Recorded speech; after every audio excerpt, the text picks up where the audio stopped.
Greetings and a warm welcome to this week's edition of 401k Real Talk. This is Fred Barstein, contributing editor at wealthmanagement.com's RPA channel and CEO at Shroud, TPSU, and 401k TV.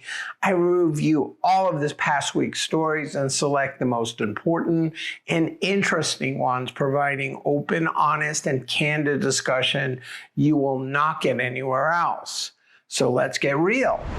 First story, in a big blow to the ESG market, a Texas federal district court ruled that American Airlines, with $14.7 billion in assets, violated its fiduciary duty by including ESG investments, some managed by BlackRock.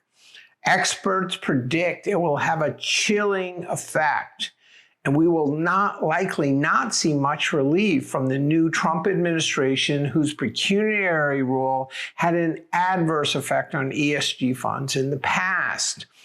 When plan sponsors consider adding a fund, they conduct a risk and reward analysis mindful of their fiduciary duties, which include prudence and loyalty, with the latter the one focused on American Airlines.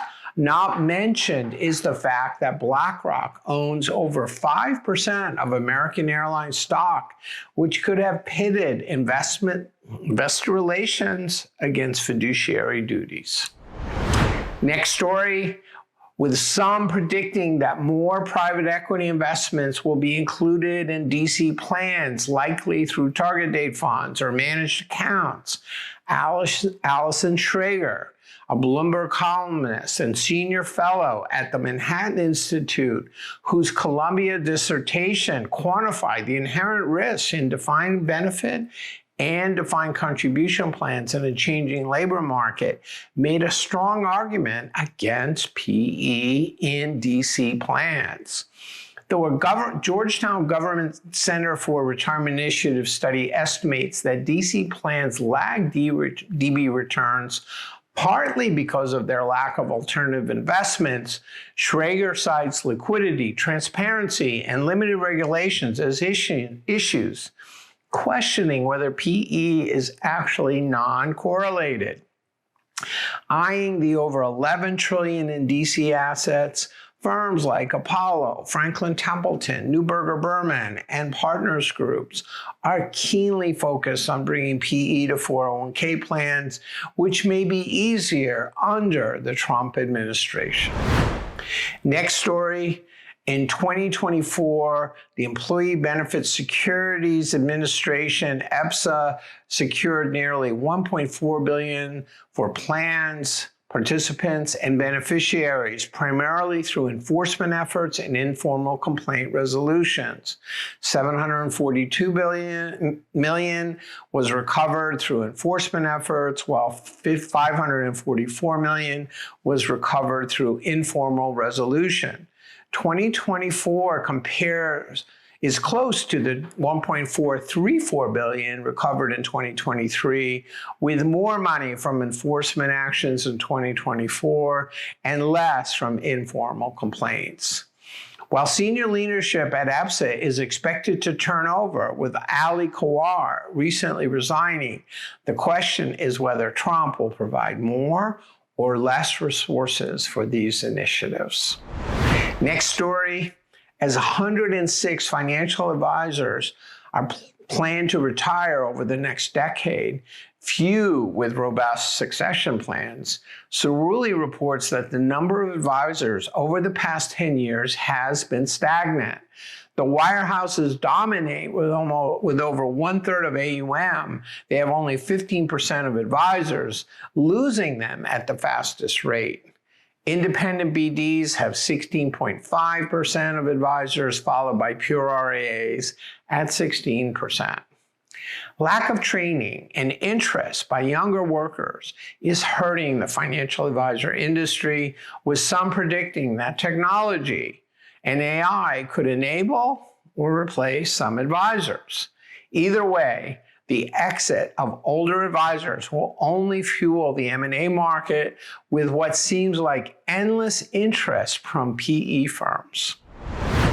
Next story, speaking of AI, The head of a well-heeled hybrid RIA with $16 billion and 213 advisors boldly predicts that AI will wipe out 80% of the financial planning business.